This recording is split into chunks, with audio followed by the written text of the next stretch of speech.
सूचना दर्पण न्यूज से किशन सोलंकी। हम अभी पहुंचे ग्राम पंचायत गुलखेड़ी।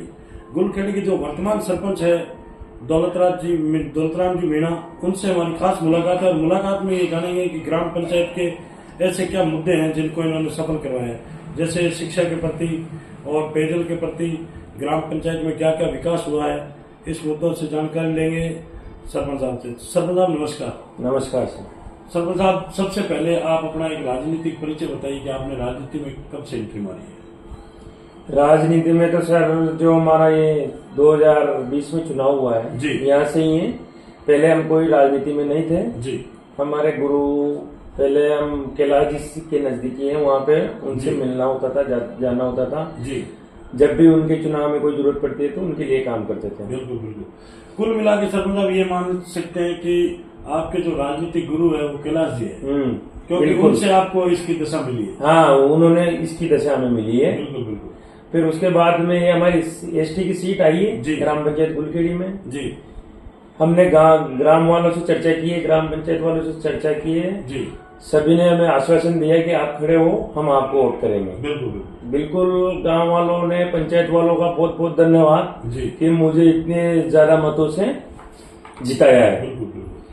बहुत बहुत धन्यवाद ग्रामवासियों का। सबसे बड़ा हमारे ग्राम खोली, गोवर्धनपुरा, इन सभी ग्रामवासियों ने बहुत तन मन से साथ दिया हमारा। बहुत ही अच्छा।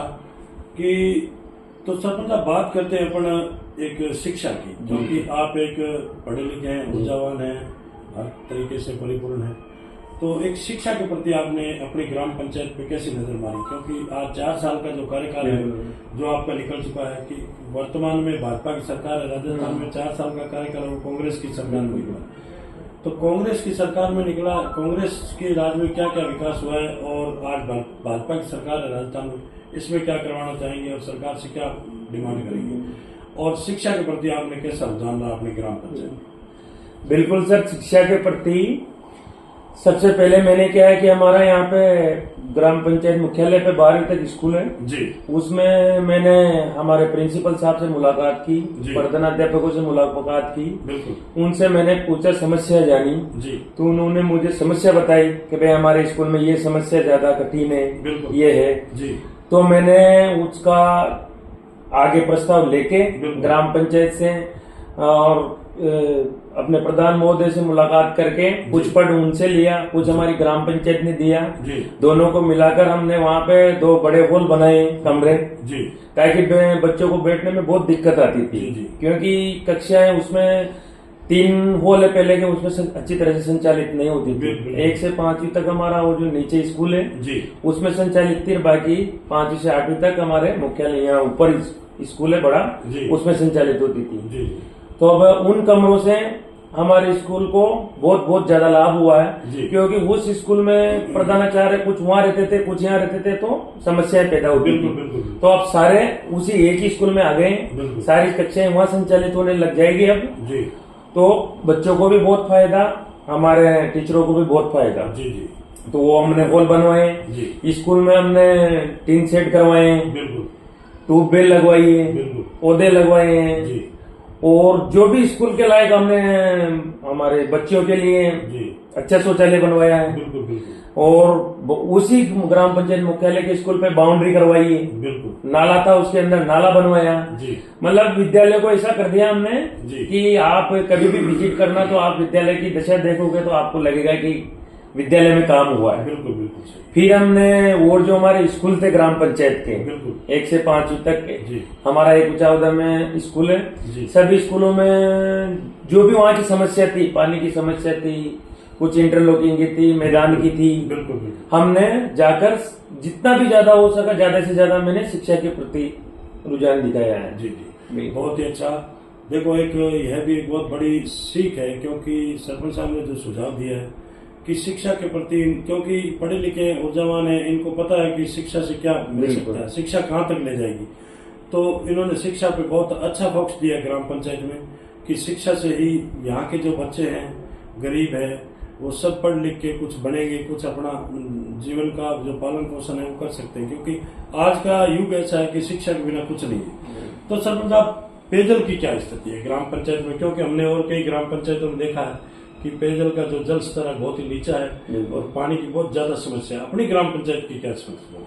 हमारी ग्राम पंचायत में सर इधर हमारे गोवर्धनपुरा जी, गुलखेड़ी, खोली जी, ये इधर हमारे नदी के इधर वाले गांव जी, हैं। जी। बाकी नदी के उधर हमारे और गांव हैं, जी, उनमें क्या थोड़ा पठारी इलाका है। बिल्कुल। तो उन जैसे किशोरपुरा हो गया, जी। साबलदा हो गया, दूधियाखेड़ी होगी, बिल्कुल, उधर से ऊंचावदा, नया गांव, बंडेरी, इनमें क्या पठारी इलाका है। तो जब हम अपन वहाँ पे बोर करते हैं, बिल्कुल, उसमें क्या है कि वो ज्यादा सक्सेस हो नहीं पाता है। जी, जी, क्योंकि वो पत्थर का इलाका है, तो पत्थर से वो क्या है कि पानी खराब हो जाता है। बिल्कुल, बिल्कुल। तो वो क्या है कि थोड़े दिन में जैसे अपन हेडपंप लगाते हैं, ट्यूबवेल लगाते हैं, तो थोड़े दिन के लिए सक्सेस होता है।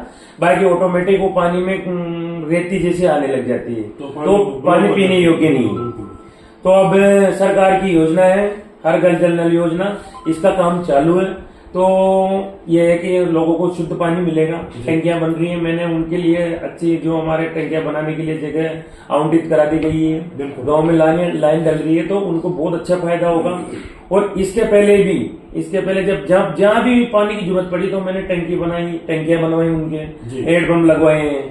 कई लोगों ने बोला कि ये सार्वजनिक कुइया है, इसको आप साफ सफाई करो, तो हमने कुइयों की मरम्मत करवाई है, साफ सफाई करवाई है उनको अच्छा शुद्ध जल करवाया। तो पानी में भी मैंने कोई कोताही नहीं बरती है। जिन लोगों ने बोला कि भाई यहाँ हमारे को जरूरत है, वहां में हमने पूरा जितना हमारा हो सका ग्राम पंचायत का पूरा प्रयास किया है। जी, बहुत ही अच्छा। तो सरपंच साहब, एक सवाल है मेरा आपसे कि जो जल जीवन मिशन योजना चल रही है केंद्र सरकार की, इसके अंदर मैं कई ग्राम पंचायतों में आपके साथी जो जनप्रतिनिधि उनसे मिला कि कई जगह ग्राम पंचायत के अंदर ऐसी दशा देखने को मिल रही है कि जो ये जल जीवन मिशन के तहत जो पाइपलाइन डाली जा रही है, तो इसको तोड़ फोड़, जैसे आज आपने किसी सीसी रोड बनाई है, तो उस सीसी ब्लॉक को बीच में से तोड़ दिया, उसके बाद में उस पर कोई पूर्ति नहीं की। तो इस पे आप क्या कहना चाहते हैं? बिल्कुल, जल जीवन मिशन के तहत मैं ये बोलना चाहता हूँ कि जिन भी सरकार ने ठेकेदारों को टेंडर किए हैं, बिल्कुल, ये पहले तो ग्राम पंचायत से एनओसी नहीं लेते हैं, बिल्कुल, और किसी ग्राम पंचायत से ले भी लेते हैं जी, तो वहां पे पहले ग्राम बोले वाले लोगों को बोल के, तो सरपंच को बोल के कि भाई हम ये लाइन खोद देंगे, आपको 10 दिन में कंप्लीट करके दे देंगे, 15 दिन में कंप्लीट करके दे देंगे। ये इसको खोद के लाइन डाल के उसकी टेस्टिंग भी नहीं करते हैं, कुछ भी नहीं करते हैं, उसको छोड़कर फिर कहीं दूसरे गांव में चले जाते हैं, फिर उसको भी खोद जाते हैं। तो ऐसे ग्रामवासियों को जब वो लाइन खोद जाते हैं तो उसकी अच्छी तरह से, अगर ब्लॉक हमने डाल रखा है तो उस ब्लॉक नहीं लगाते हैं, डायरेक्ट सीसी कर जाते हैं, अच्छी तरह से उसको नहीं करते हैं ये। तो ग्रामवासियों की वो जो सीसी करते हैं वो साल 6 महीने के अंदर बैठ जाती है। बैठ जाने के बाद में वही गांव वालों को कीचड़ में निकलना, नालियों में पानी जाना, तो बहुत बड़ी समस्या हो जाती है। और वैसे ही तो बहुत मुश्किल से गांव में काम होता है, क्योंकि आज मान लो कि हमारी गली है, अब हमारी गली हमने सेक्शन करी ग्राम पंचायत से या नरेगा से, ब्लॉक सेक्शन करवाए, बड़ी मुश्किल से काम सेक्शन होता है। काम सेक्शन होने के बाद हम काम करवा देते हैं। उसके बाद में जल जीवन मिशन के तहत जो नालिया पे ये बना के खोद के जाते हैं, पाइपलाइन डाल के जाते हैं, उसके बाद में हमारी गली कभी भी सेक्शन नहीं हुई, क्योंकि ग्राम पंचायत पहले हो चुकी है, बिल्कुल, और नरेगा में भी नहीं होगी, तो कभी भी सेक्शन नहीं होगी। अगर उस काम को अच्छी तरह से ठेकेदारों को पाबंद करें, ताकि उस काम को बहुत अच्छी से अच्छा, जैसा उन्होंने खोदा है रोड वैसा करके जाए, ताकि हमारे को कोई परेशानी नहीं है। हम इस योजना की और सराहना करेंगे कि बहुत अच्छा काम हुआ है, लोगों को पानी मिल रहा है, स्वच्छ पानी मिलेगा, अच्छा पानी मिलेगा, पर हमारे रोड को ऐसे तोड़ा नहीं जाए। इसको ठेकेदारों को पाबंद करे सरकार कि इनको जैसा तोड़ रहे हैं ऐसा कैसा ही बना के जाए। सारे रोड खोद दी गए हैं। अगर एक बार सरकार के जो भी कर्मचारी है वो एक बार विजिट करे गांव में आके कि इनकी कैसी दशा कर रखी है, तो मेरा ये निवेदन है कि सरकार से कि वो इन रोड की विजिट करके करवा के सरकार से, ताकि इनको अच्छे से अच्छा बनवाए, ताकि गांव वालों को परेशानी सामना नहीं करना पड़े। आगे बरसात आ रही है तो सभी गलियों में कीचड़ हो जाएगा। बिल्कुल, यही निवेदन है हमारा इसके तहत। तो सरपंच साहब, बात करते हैं अपने नरेगा, वो भी केंद्र सरकार की योजना है कि गरीबों को रोजगार मिले, लेकिन इसमें क्या है, जैसे जो अपने नरेगा के अंदर जो 60-40 का जैसा पक्के और कच्चे वर्ग का, उसके अंदर जो पक्के वर्ग का जो माल मटेरियल का बिल है, जो भुगतान है, वो समय पे नहीं आने के कारण ग्राम पंचायतों में विकास की गति है वो एक धीमी गति चल रही है। इस पे आप क्या कहेंगे? जो नरेगा का बजट है, माल मटेरियल का जो बजट बिल्कुल बिल्कुल, उस पे मैं सरकार से निवेदन करता हूँ कि अभी इसके पहले जो हमारा 22-23 का जो मटेरियल का पेमेंट था ठेकेदारों का, जी। अभी वहां से सरकार से लेटर जारी हुआ, अभी कल 15 तारीख को भी पेमेंट आया है, इसके पहले भी पेमेंट आया है, तो लगभग 80% के लगभग क्लियरिंग है मेरे हिसाब से। और बाद में ये जो सामग्री मद का पैसा है तो ये थोड़ा लेट आ रहा था, बिल्कुल। तो इससे है ग्राम पंचायत में सही बात है विकास धीमा हो जाता है, बिल्कुल। क्योंकि अगर मान लो कि पेमेंट नहीं आएगा तो ठेकेदार भी कहाँ से करेगा, बिल्कुल। तो सरपंच भी उसको चाहे कितना ही दबाव दो, कुछ भी बोलो, तो अगर वो उसका पेमेंट नहीं आएगा तो ये तो है ही नहीं कि भाई उसके भाई कहीं से वो लगाता ही रहेगा। अगर पेमेंट लगाया तो मान लो साल भर का बहुत ब्याज होता है, तो इसलिए मेरा तो निवेदन है कि जल्दी से सामग्री मद का पैसा, थोड़ा सरकार से निवेदन है कि ये जल्दी अलॉटमेंट करे सरकार से। और हम भी हमारे जो सरपंचों के अध्यक्ष हैं उनको बार बार अवगत कराते रहते हैं कि भाई ये सब जो सामग्री मद का ये जल्दी से आए ताकि ग्राम पंचायत का विकास नहीं रुके। जी, बहुत ही अच्छा। तो सरपंच साहब जैसे बात करते हैं अपन, आप एक युवा हैं और पढ़े लिखे हैं, कि अपने जो ग्राम पंचायत स्तर पे मानो, चाहे अपने क्षेत्र की समस्या मानो, कि कई जगह हमने भी देखा है और आप भी देखते आ रहे हैं कि अपने समाज के अंदर कई प्रकार की कुप्रथाएं चल रही है, जैसे मृत्यु भोज की है, दहेज प्रथा की है, बाल विवाह की।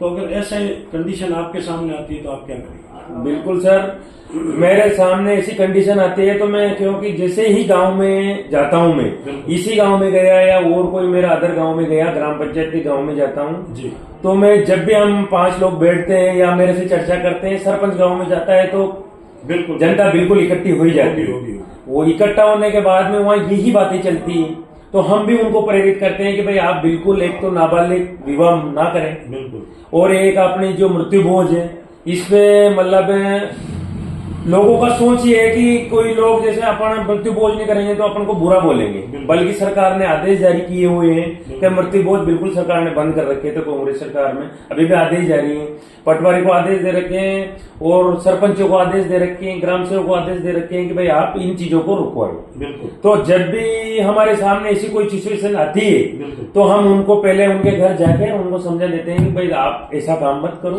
आपकी वही इज्जत रहेगी, आप मृत्यु भोज करोगे तब भी वही है, नहीं करोगे तब भी वही है, तो आप इस पूर्ववृत्ति को बढ़ावा ना दें। हम उनको समझाते हैं कि भाई आप ये चीज मत करो, और जब भी हमारा कोई ऐसा कार्य होता है तो हम भी इसको नहीं करने के ही सब ऐसे रहते हैं, इसके पक्ष में हम जैसे हमारे कुछ भी मिलने वाले हो या ग्राम में हम बिल्कुल समझाते हैं लोगों को, जहाँ भी चर्चा होती है यही चीजें हम बताते हैं। हम ग्राम सभा होती है, ग्राम सभा में भी सारी चीजों पे चर्चा करते हैं कि भाई ये चीजें नहीं करनी चाहिए।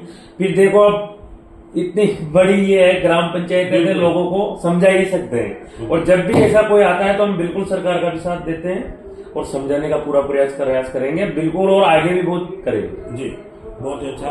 तो सरपंच साहब एक लास्ट सवाल है मेरा, कि जैसे अपन एक इंसान है, वो तो कहीं उसकी कोई न कोई जरूरत होती है तो वो एक बोल के बता सकता है बिल्कुल कि मेरी ये समस्या है, ये समस्या, लेकिन जीव जंतु है, ये गाय है जो आज गौ माता का जो यानी कि हनन हो रहा है, तो इसमें इनके जो पानी के लिए ऐसे कोई फरंडे या कोई खेलियां ऐसा कोई निर्माण आपने? बिल्कुल सर, ये आपने बहुत अच्छा सवाल किया है जी।